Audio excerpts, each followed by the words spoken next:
Assalamualaikum warahmatullahi wabarakatuh. Selamat pagi dan salam sejahtera untuk kita semua. Perkenalkan, nama saya Asri Sekar Mawar Firdausi, dosen S1 Manajemen Universitas Pembangunan Nasional Veteran Yogyakarta. Pada kesempatan kali ini, saya akan membahas terkait salah satu mata kuliah yang saya ampu, yaitu Manajemen Pemasaran. Mata kuliah ini menggunakan metode DIA, yaitu Delivery, Interaction, and Assessment, yang berfokus pada case-based dengan pendekatan student-centered learning. Video ini dibuat untuk memenuhi salah satu persyaratan sertifikasi dosen, yaitu pernyataan diri dosen dalam unjuk kerja Tridharma Perguruan Tinggi atau PDD UKT-PT, khususnya di aspek pengajaran.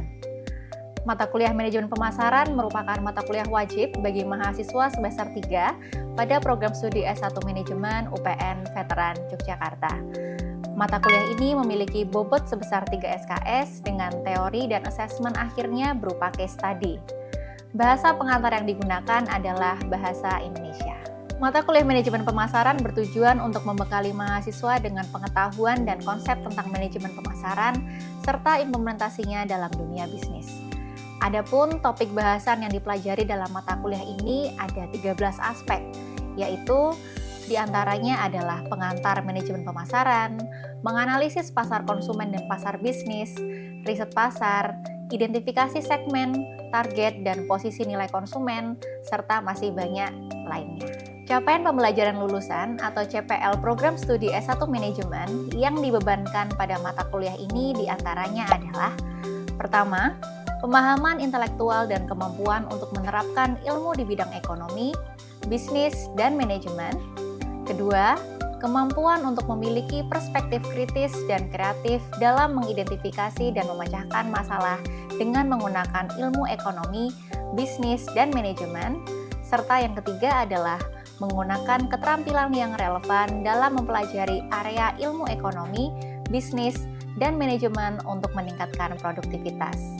Selanjutnya, untuk capaian pembelajaran mata kuliah atau CPMK di akhir perkuliahan ini adalah: yang pertama, mahasiswa mampu memahami konsep dasar bidang manajemen sehingga mampu menerapkannya sesuai dengan bidang keilmuan. Lalu yang kedua, mahasiswa mampu mengidentifikasi masalah-masalah di bidang pemasaran. Dan yang ketiga adalah mahasiswa mampu menggunakan alat yang relevan untuk menghasilkan luaran yang tepat di bidangnya. Selanjutnya terdapat 6 kemampuan akhir tiap tahapan belajar atau sub CPMK yang diperhatikan aspek nilai bela negara dan Sustainable Development Goals poin 11. Adapun beberapa di antaranya, yang pertama adalah mahasiswa mampu mendefinisikan pemasaran abad 21, personal selling, dan pemasaran langsung. Kedua, mahasiswa mampu mengklasifikasikan pasar konsumen, pasar bisnis, segmen, target, serta posisi nilai konsumen. Yang ketiga, mahasiswa mampu memanfaatkan alat bantu dalam penyusunan riset pasar, mendesain dan mengelola produk serta jasa, dan membangun merek dengan memperhatikan rasa cinta pada tanah air. Poin yang keempat, mahasiswa mampu mengklasifikasikan masalah serta tantangan pemasaran bertanggung jawab dan pemasaran global untuk mendukung SDG 11. Yang kelima, mahasiswa mampu mendeskripsikan program membangun loyalitas, penetapan harga, saluran distribusi, serta mengelola retail. Lalu yang keenam adalah mahasiswa mampu mengoperasikan alat menyusun komunikasi serta kampanye pemasaran. Referensi yang digunakan pada mata kuliah Manajemen Pemasaran beragam, tetapi referensi utama mengacu pada buku ajar karangan Philip Kotler, Kevin Keller-Lane, dan Alexander Kerniff tahun 2022 dengan judul Marketing Management edisi ke-16. Sistem pembelajaran mata kuliah Manajemen Pemasaran dilaksanakan secara sinkronus serta asinkronus dengan menggunakan metode pembelajaran aktif yang mengutamakan peran dan keaktifan mahasiswa dalam proses pembelajarannya. Bentuk perkuliahan sinkronus dilakukan secara tatap muka di ruang kelas, sedangkan untuk perkuliahan asinkronus dilakukan menggunakan WhatsApp Group dan sistem SPADA Universitas Pembangunan Nasional Veteran Yogyakarta untuk memfasilitasi mahasiswa berdiskusi serta mengerjakan tugas. Pembelajaran mata kuliah manajemen pemasaran dilaksanakan selama 16 pekan dengan 13 pekan pemaparan materi, tugas serta kuis, 1 pekan UTS, 1 pekan UAS, dan 1 pekan case study. Evaluasi pembelajaran mata kuliah manajemen pemasaran didapatkan dari 5 komponen, yaitu kuis sebanyak 2 kali, penugasan sebanyak 4 kali, UTS sebanyak 1 kali, UAS sebanyak 1 kali dengan bentuk soal isai, dan final case study sebanyak 1 kali untuk mengukur kedalaman pemahaman serta kemampuan implementasi pengetahuan di kasus nyata. Adapun bobot penilaian dari masing-masing komponen evaluasi mata kuliah, yaitu kuis sebesar 10%, tugas 10%, UTS 15%, UAS 15%, dan case 50%. Dengan total bobot evaluasi penilaian mata kuliah manajemen pemasaran sebanyak 100%. Demikian informasi yang dapat saya sampaikan terkait mata kuliah manajemen pemasaran untuk mahasiswa program studi S1 Manajemen Universitas Pembangunan Nasional Veteran Yogyakarta. Berikutnya merupakan cuplikan dari proses pembelajaran yang saya laksanakan secara sinkronus tatap muka di ruang kelas pada pertemuan ke-14 dengan materi pemasaran yang bertanggung jawab. Selamat menyaksikan. Oke, Assalamualaikum warahmatullahi wabarakatuh. Waalaikumsalam warahmatullahi wabarakatuh. Selamat pagi teman-teman semuanya. Pagi, Ibu. Gimana kabarnya hari ini? Alhamdulillah baik. Oke teman-teman, seperti biasa ya, sebelum kita mulai perkuliahan kita berdoa terlebih dahulu, berdoa menurut agama dan kepercayaan masing-masing. Saya persilahkan. Oke, cukup teman-teman semuanya. Ya, hari ini kita sudah masuk ke pertemuan 14 ya, teman-teman ya. Tapi sebelum masuk ke perkuliahan, seperti biasa saya ingatkan untuk jangan lupa absen dulu di Spada. Jadi silahkan saya kasih waktu 1 menit. Nanti teman-teman setelah selesai absen bisa memasukkan HP-nya ke tas masing-masing. Oke, sambil teman-teman absen, kita mulai aja perkuliahan kita. Jadi hari ini kita masuk ke pertemuan 14. Kemarin di pertemuan ke-13 ada yang ingat kita belajar apa? Tentang? Oke, benar, menuju pasar global. Thank you. Ada yang ingat materinya kita bahas apa aja? Oke, ekspansi bisa. Terus apa lagi poinnya? Oke, cara memilih pasar, benar. Terus faktor-faktor yang mendukung. Oke, faktor yang mendukung. Yang terakhir apa kemarin? Tentang program pemasaran yang sesuai itu apa aja.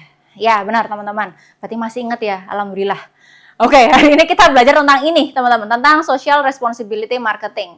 Atau kalau teman-teman di sini lebih familiar, sebenarnya kita kenal sama istilah yang namanya CSR, ya kan, Corporate Social Responsibility. Tapi di sini kita akan fokus ke poin marketingnya itu seperti apa. Ya, di awal saya harus menyampaikan dulu tujuan pembelajaran kita. Jadi tujuan pembelajaran kita sesuai yang ada di RPS ada 4 poin ya, teman-teman ya. Yang pertama yaitu adalah mahasiswa mampu mendiskusikan peran tanggung jawab sosial perusahaan dalam manajemen pemasaran. Terus yang terakhir yaitu di sini mahasiswa mampu mendeskripsikan bagaimana perusahaan menyeimbangkan antara tanggung jawab sosial dan keuntungan perusahaan. Karena seperti yang kita ketahui bahwa ini tanggung jawab perusahaan ini tuh memakan biaya yang sangat tinggi, jadi kita harus tahu caranya menyeimbangkan antara tanggung jawab sosial dan keuntungan untuk perusahaan itu seperti apa. Karena pada dasarnya bisnis itu berjalan untuk apa? Fungsinya atau tujuan utamanya?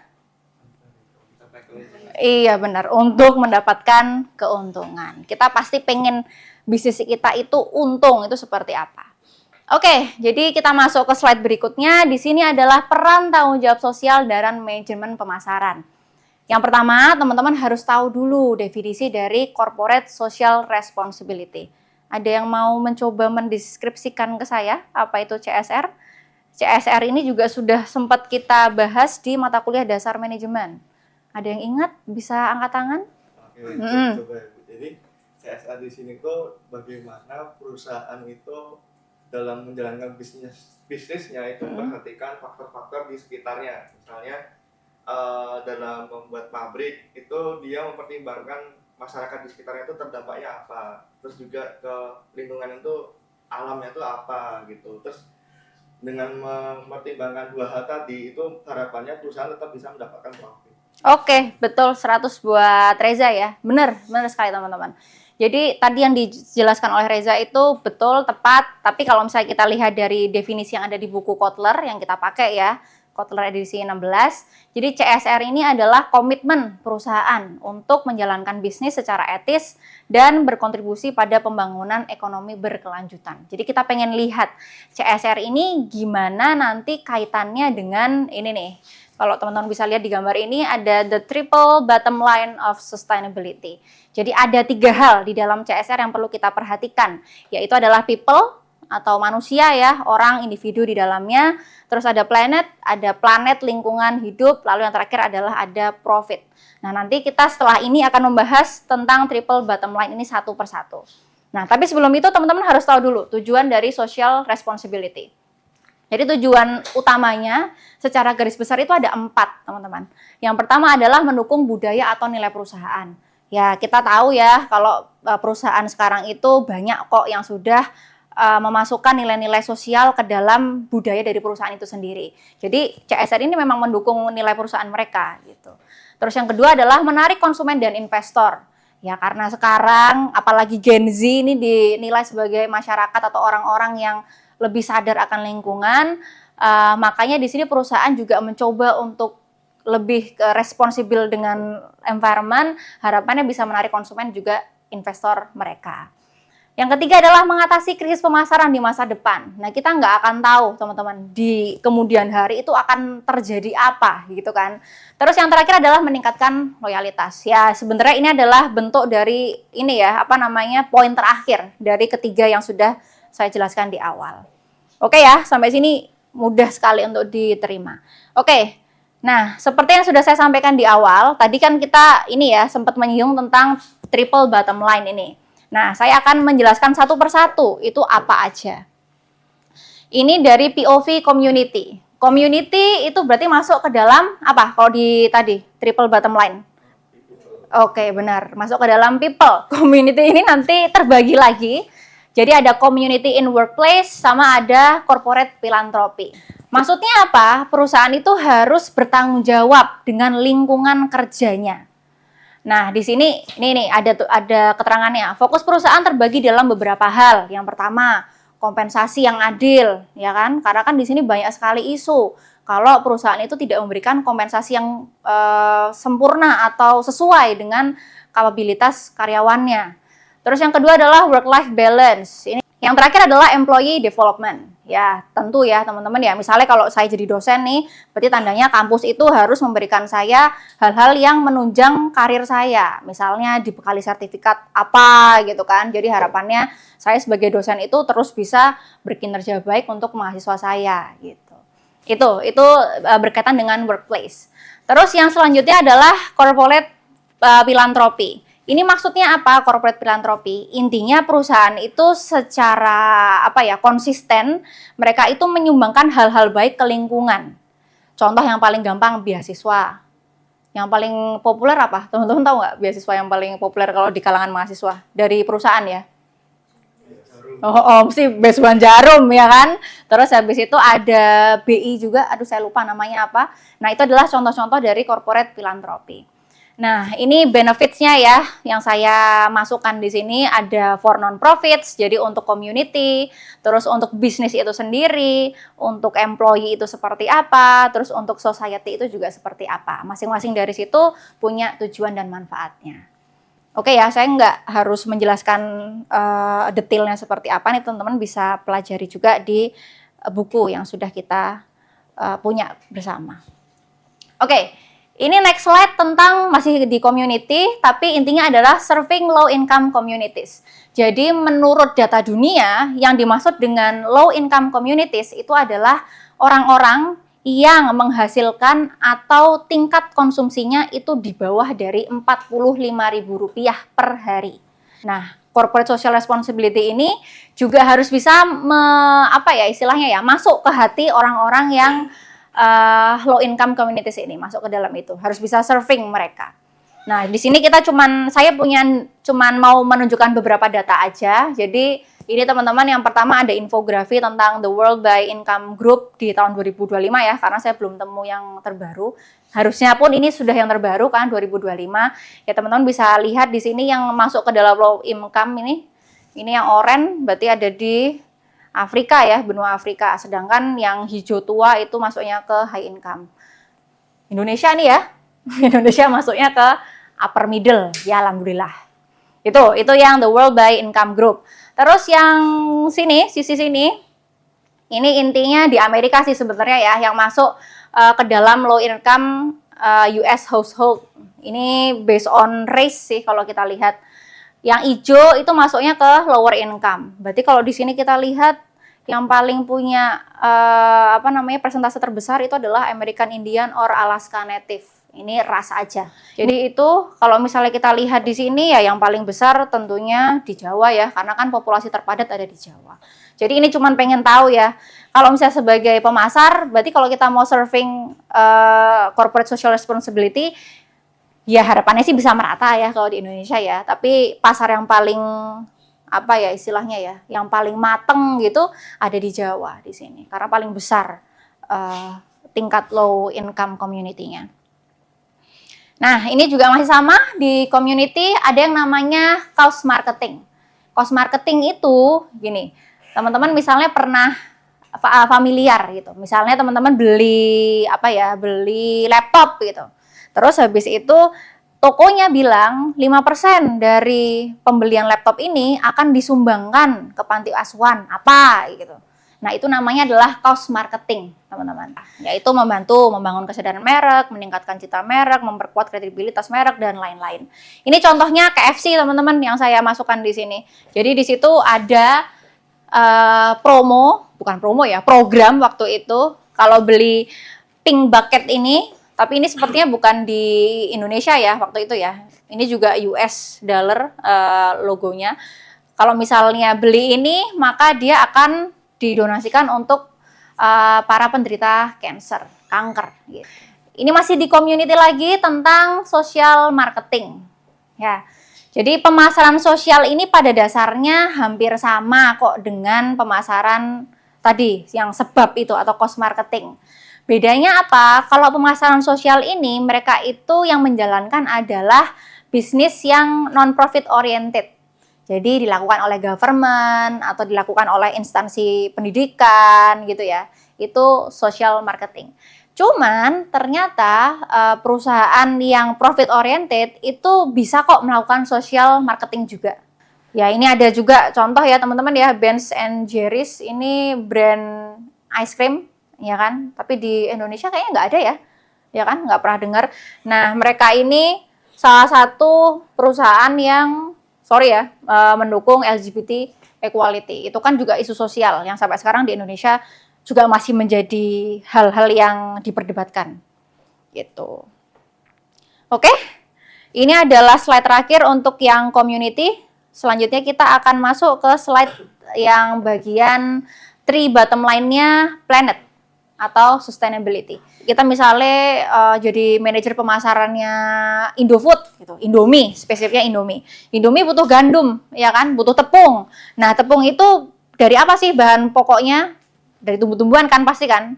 Oke, dari gandumnya, cara menanam gandumnya itu harus nggak pakai pestisida dan kawan-kawan itu harus diperhatikan.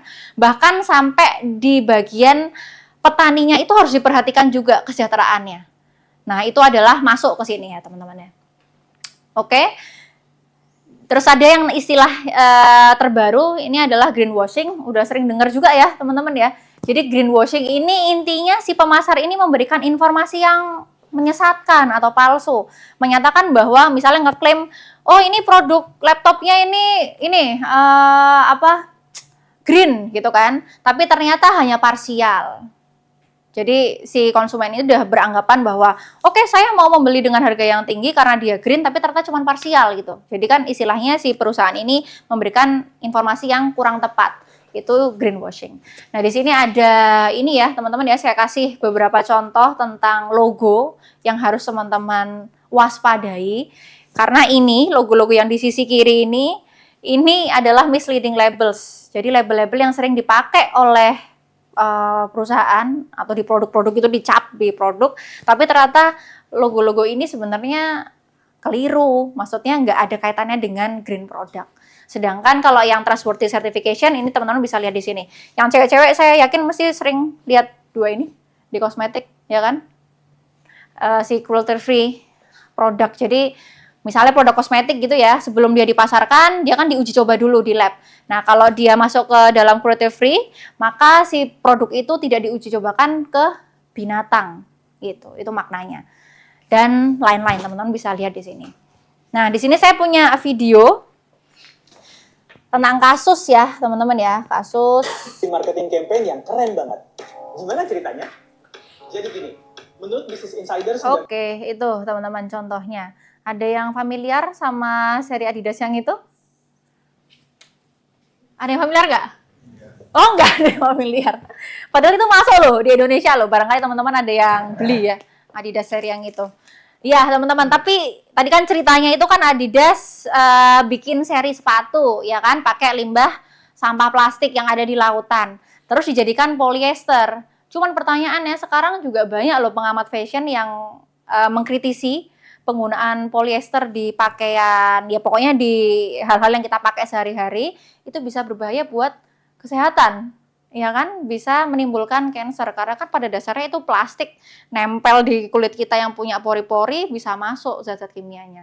Nah itu yang bisa mungkin jadi bahan pertimbangan ya ke depannya ya untuk perusahaan. Ya sebenarnya tujuannya bagus ya, maksudnya mereka pengen green gitu, tapi ternyata ya itu dampaknya.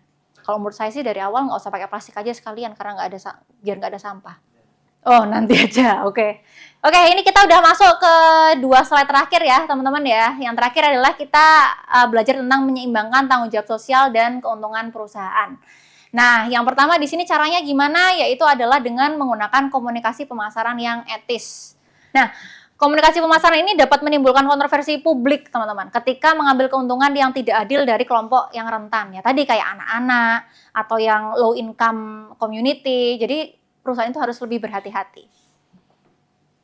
Nah, ini yang terakhir.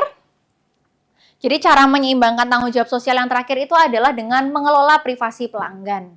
Ya, kita tahu sendiri ya, teman-teman ya, di era digital ini, apapun itu pasti kan akan sangat mudah untuk di-tracking. Nah, tapi di satu sisi sebetulnya kan itu juga berbahaya ya untuk kita ya. Karena kan kita kalau misalnya saya beli susu tadi ya, pasti kan ditanya emailnya apa, nomor HP-nya berapa gitu kan, alamatnya di mana. Itu semua kan data privasi saya. Dan saya sebagai konsumen itu kadang-kadang nggak sadar kalau ternyata data itu sebetulnya bisa kok kita menolak untuk memberikan. Teman-teman ada nggak yang kayak gitu? Kalau ditanya misalnya beli makan di mana atau beli sepatu deh di ini Sportation, teman-teman kalau ditanya alamat emailnya langsung jawab nggak? Oh enggak, oh berarti saya nggak aware. Tapi emang pada nggak jawab ya? Maksudnya kayak nomor telepon gitu nggak jawab? Oh jawab, oke. Nah itu kan juga ini ya sebenarnya ya, ini apa namanya saluran atau ya intinya ya apa namanya salah satu ways si perusahaan untuk reach out dengan kita sebagai konsumennya. Jadi sebenarnya mengelola privasi pelanggan ini juga sangat penting.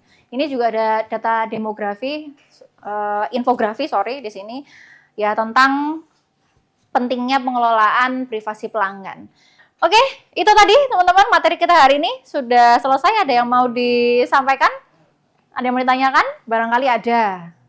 Oke, gimana Margi? Tadi terkait 3 aspek yang di awal, people, profit, kemudian sama planet ya. Iya. Kan setahu saya perusahaan ini nggak yang wajib banget untuk memberikan tanggung jawab ke lingkungan kan, maksudnya ya nggak harus ngasih CSR kalau emang nggak profit. Tapi kan sebagai kita bahasnya ini kan di marketing nih, itu kan juga salah satu cara perusahaan untuk menarik konsumen lebih banyak dengan cara CSR ini kan. Nah, pertanyaan saya tuh gimana perusahaan itu sebenarnya menyeimbangkan antara ketiganya ini, planet, people, profit. Kalau dia nggak dapat profit yang banyak, otomatis kan dia harusnya nyimpen untuk perusahaan. Untung berapa sih untuk bisa memberikan CSR? Atau mending kita ya kalau untungnya sedikit fokusnya ke yang corporate aja tadi kan, yang di dalam aja. Yang penting karyawan kita dapat lah budaya-budaya dari rasa sosial ini kan. Itu sih Bu. Oke, pertanyaannya menarik ya teman-teman ya. Ada yang mau mencoba merespon mungkin? Oke, ya udah langsung saya respon ya. Oke, thank you Margi buat pertanyaannya. Jadi sebetulnya fun fact aja untuk perusahaan, saya ngomonginnya perusahaan yang skala besar dulu ya. Untuk yang skala nasional maupun multinasional, ini fun fact-nya CSR itu pasti sudah ada dananya. Nggak mungkin enggak. Jadi kalau misalnya kita ya kita tahu lah ya, pengelolaan pendanaan itu kan pasti adanya di awal sama di akhir tahun. Setiap awal tahun itu pasti sudah ada ya pembagian dana untuk program CSR. Dan kalau tidak dilakukan, ya pasti itu akan dialokasikan untuk hal-hal yang lain. Nah, contohnya ya saya pernah menyampaikan ini juga di kelas pemasaran saya. Yang lain ya, teman-teman ya. Teman-teman tahu ini kan Nescafe yang boot yang baru, ya kan? Nah, itu kan salah satu program CSR sebenarnya awalnya ya. Jadi dana untuk bikin boot si Nescafe itu awalnya itu adalah dana untuk melakukan program CSR perusahaan ke warung-warung. Jadi perusahaan itu kan kadang-kadang ngasih etalase di toko gitu kan ya, harapannya lebih menarik, nanti ada tulisannya Nescafe dan lain-lain. Nah, ternyata setelah dikaji lebih dalam oleh divisi pemasaran, ternyata itu nggak terlalu ngefek gitu. Karena kan pada dasarnya ya CSR itu untuk menarik konsumen, ternyata nggak terlalu ngefek. Akhirnya dana yang sebelumnya dialokasikan untuk CSR itu akhirnya dialokasikan untuk membuat boot Nescafe yang teman-teman tahu, yang sampai akhirnya viral, ada shakernya dan kawan-kawan. Nah, itu. Nah, kalau misalnya perusahaan besar itu seperti itu, pasti memang sudah ada alokasi dananya untuk CSR. Karena ya tadi, kita kalau melihat tujuan CSR itu kan sangat banyak ya, dan itu kembali lagi ke perusahaan. Tapi kalau misalnya pertanyaannya adalah perusahaannya kecil gitu, profitnya masih tipis, apa yang harus dilakukan? Terus batasannya gimana gitu kan? Nah, gampangnya berarti lakukan CSR yang ya benar dari dalam aja. Fokus ke workplace-nya, workforce-nya itu seperti apa. Tapi kalau misalnya kita mau lebih luas lagi, ya berarti kita bisa CSR aja ke masyarakat sekitar aja yang harusnya ya estimasi dananya itu nggak akan sebesar kalau kita skalanya nasional. Jadi skalanya kecil aja. Terus hal apa lagi yang bisa kita lakukan? CSR-nya ya via sosial media aja. Jadi kita bisa lebih lebih peka istilahnya dengan community kita. Ya tadi misalnya ke program sosial dan lain-lain tadi yang isu-isu sosial. Itu kan juga pasti nggak perlu mengeluarkan dana yang terlalu besar karena kan ya mereka cuma campaign di akun Instagram atau di TikTok gitu kan. Jadi itu yang bisa kita lakukan. Oke ya, Margi ya, semoga bisa menjawab. Oke, teman-teman, saya rasa cukup ya. Saya akan memberikan tugas aja. Jadi untuk pertemuan minggu depan untuk pertemuan minggu ini ya, kita ada tugas 4 sesuai yang ada di RPS. Teman-teman bisa lihat sendiri di RPS kita. Nah, intinya teman-teman saya minta untuk membaca marketing spotlight yang ada di buku acuan kita, di buku acuannya Kotler halaman 508 tentang Starbucks yang dilakukan dia di program CSR dia. Nah, berdasarkan kasus tersebut, teman-teman silahkan evaluate 3 poin di sini. Tugasnya sifatnya individu, teman-teman silahkan kirimkan, ya saya sih memberi batas maksimal di hari ini, nanti pukul 23.59 seperti biasa ya, teman-teman bisa upload di Sepada. Gitu ya, teman-teman ya. Tidak ada yang mau ditanyakan dari sini? Oke, cukup. Kalau gitu saya akhiri kelas kita hari ini. Terima kasih sekali teman-teman atas perhatiannya. Semoga ilmu yang kita pelajari bersama bermanfaat untuk kita semua. Kita ketemu lagi di pertemuan ke-15 tentang project kita atau case yang akan kita bahas gitu ya. Berarti pertemuan terakhir untuk pertemuan besok sebelum UAS. Saya cukupkan, kurang lebihnya mohon maaf. Wassalamualaikum warahmatullahi wabarakatuh. Waalaikumsalam. Iya, sama-sama. Demikian cuplikan dari proses pembelajaran yang saya lakukan pada mata kuliah Manajemen Pemasaran. Saya ucapkan terima kasih banyak kepada Kementerian Pendidikan Tinggi, Sains dan Teknologi, serta UPN Veteran Yogyakarta. Terima kasih.